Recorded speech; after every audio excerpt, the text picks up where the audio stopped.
Hey everyone, it's Maximilian, and this time I have a frame skip going on VBA here, so hopefully this works. But I was able to play it at about 300% speed, and I'm trying to see if this is going to end up looking too clunky or whatever. So just give me some feedback on this, and let me know if this is an appropriate speed for frame skipping. But if this just looks like it's too fragmented and clunky, let me know, and I'll go with my original method. But right now we're playing at about 3 times normal speed, which means I got a lot more done in the same amount of time, but I just don't know if it's going to look as tolerable. So yeah, at the moment, I'm going to show you guys the other guy that you can Mew glitch with, which is actually the Gambler by Lavender Town, and I accidentally battled him in this episode, but not much you can do about that. There he is right there, the guy that I just walked by. Not him, the guy that I'm next to right now, but the guy that's right below this door. What you need to do is save the game when you're right next to that door and then walk down. And then you can do the Mew glitch from there. That's another guy that works really well with.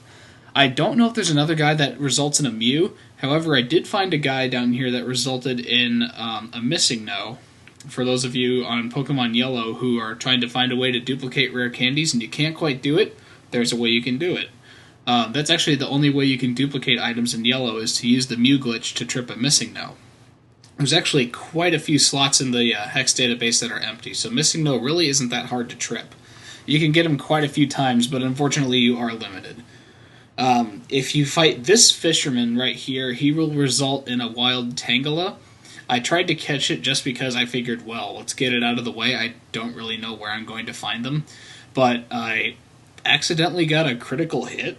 I don't know. I don't really have much control over that. I mean, it's one of those few times where I could say that I was saddened that I got a critical hit. But yeah, if you walk back towards the route between Lavender Town and the underground tunnel, that's where you're going to encounter the Pokemon. So, sad day, no Tangela.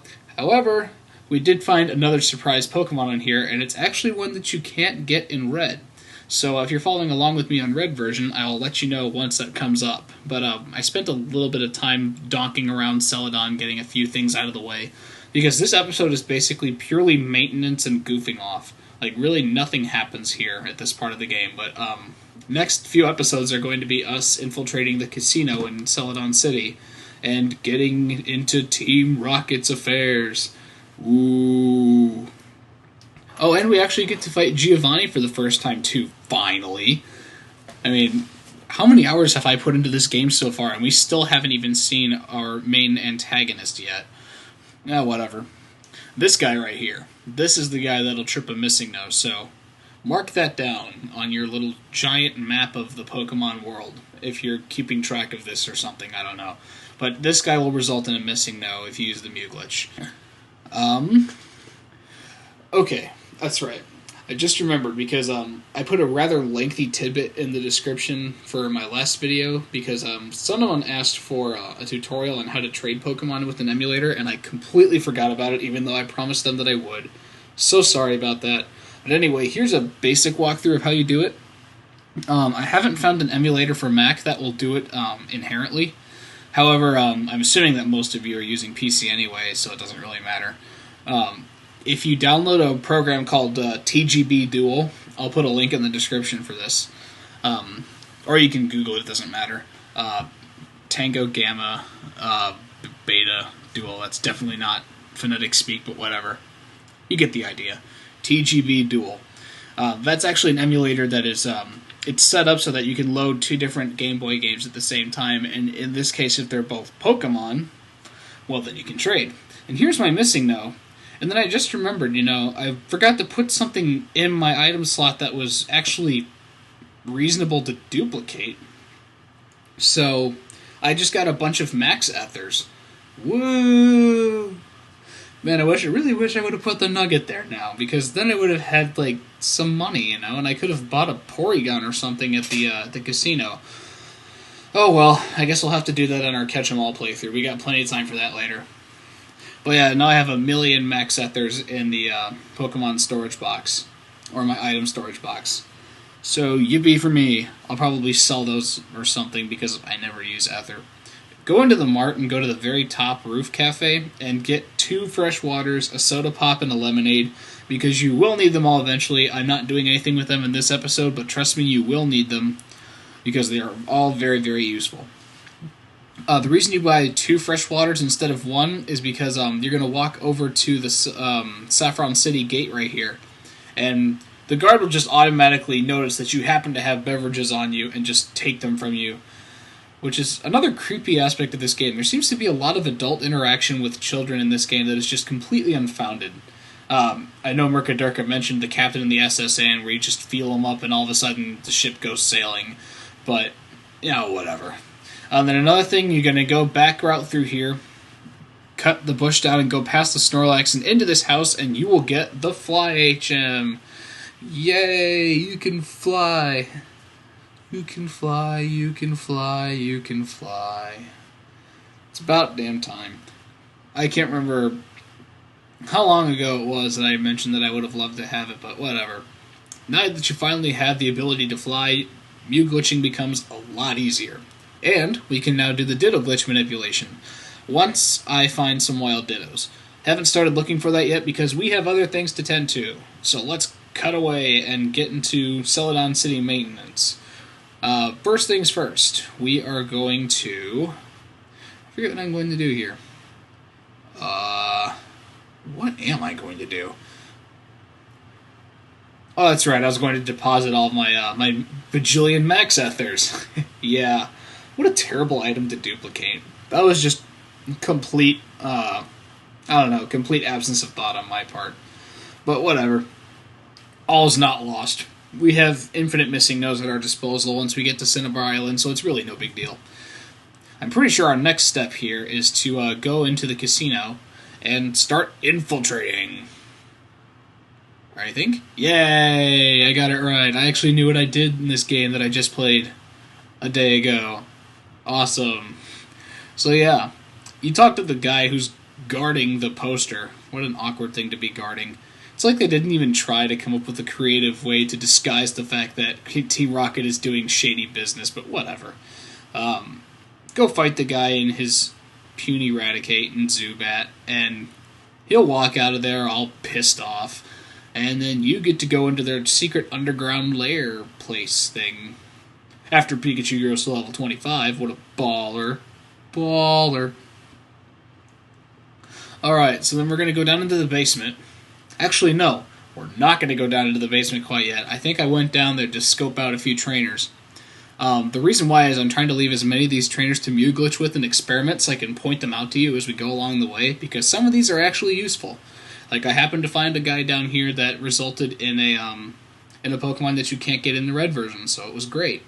But this guy, because he has no leeway for you, you have to walk adjacent to him. This guy that you can't use for the Mew glitch anyway. So I figured, let's just kill him and get him out of the way so we don't have to worry about it later.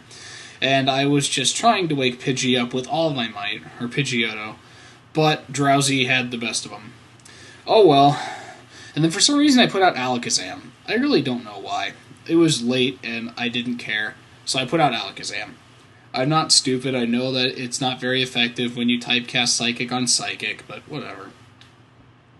And Alakazam grew to level 25 because he is Bamf. Now, there is going to be a guy on the left, a Rocket Trainer on the left, and I believe that is the one that I Mew glitched with. That guy. Don't encounter that guy yet. That is the guy that will give you a Pokemon outside of the red version that you cannot get. So what I'm going to do here is I'm going to heal my poor little Pidgeotto because he sucked it up and decided to sleep through the whole battle. And now I'm going to go back to Lavender Town, or that tunnel by Lavender Town, and glitch with that guy again. And what am I doing? I can't even remember doing this in this game. I wonder what exactly I was doing. Oh, that's right. I remember I was like, okay, I better get a nugget this time, just in case I hit a missing no, because I really don't want a million, in this case, Great Balls, I guess, because that would just be terrible. So yeah, or Max Potion, whatever. So we're going to go back to that guy, do the whole Mew glitch thing, blah, blah, blah. Then we're going to walk back into the basement for Celadon City and see what that guy has in store for us. But, another thing to mention, I hit 500 subscribers a few days ago, on August 17th. And I am so thankful for all of you guys who have subscribed to me and maybe have referred people to me in the past, or whatever. what you have done to support my channel, but anything that you've done has been absolutely awesome, and I can't thank you guys enough for it. I honestly didn't see this thing getting more than 100 subscribers, like 100 if I was lucky, but this is just awesome. I really can't thank you guys enough for your support, and I've had a blast doing this. Hopefully you guys have had fun watching my videos, and I'd like to see this channel grow a little more. I'd like to see it go to at least 1,000. Like, I don't really care that much about subscribers, to be honest with you.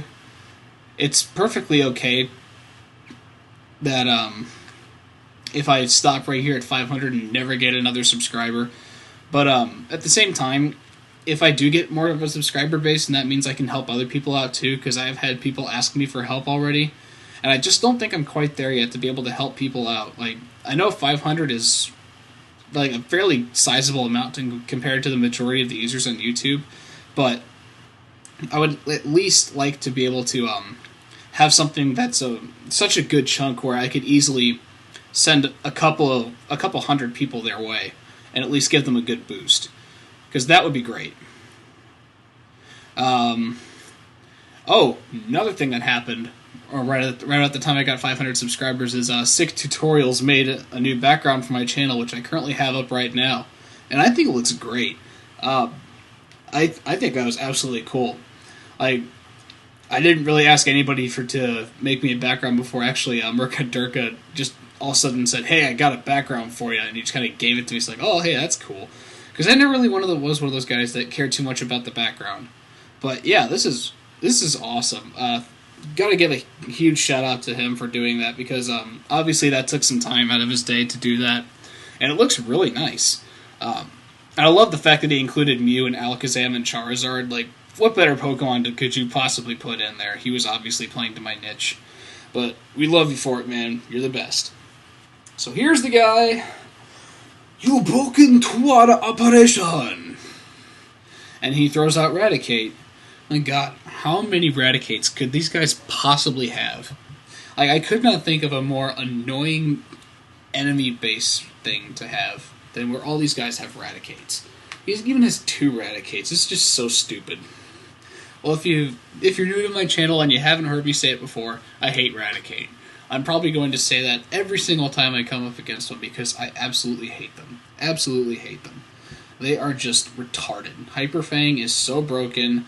They are way too fast, and I don't know, I just hate them. I hate everything about them, so I will never, ever use Eradicate as long as I live. Period, end of story. So now we're going back, and this is the weird thing, too. If you're actually in the door, but when you encounter the Pokemon, you're in the building, and there he is, Pinsir. How's that for a Pokemon that you can't get in red version? I did actually manage to catch this one. I didn't go epic fail like last time. I decided that I just wasn't even going to bother attacking it and just throw a Great Ball and see what happens. And it ended up working. First try. That was awesome. But yeah, now I have Pinsir, and that's one less Pokemon I have to worry about. One less trainer that I have to save for later in the game when I'm going to do my catch-em-all. Yes! I love thwarting the system. And then that's when I realized, oh, wait a minute. I'm inside that building. So I accidentally walked down right into the guy that I used to Mew glitch, but that's okay. That's what the guy in Viridian City is for. And now that we have Fly, it doesn't really matter. So it's always nice to have a backup. Plus that other guy is just way out of the way, so he's a lot easier to avoid and you won't accidentally walk into him. But yeah, now we have a Pinsir. We've gotten the gate open to Saffron City, so we're essentially ready to go. I mean, the only thing that's really holding us back here is a Pokeflute. That is the one thing we need to actually progress in this game and to go anywhere we want, because we got to get to Fuchsia City to get Surf, and that's basically the key to the rest of the game, is getting Surf. So we'll probably we'll go through the rest of the casino, and then we'll fight Erica, and then we'll go get ourselves a Pokeflute. Alright, until next time everybody, this is Maximilian, signing off.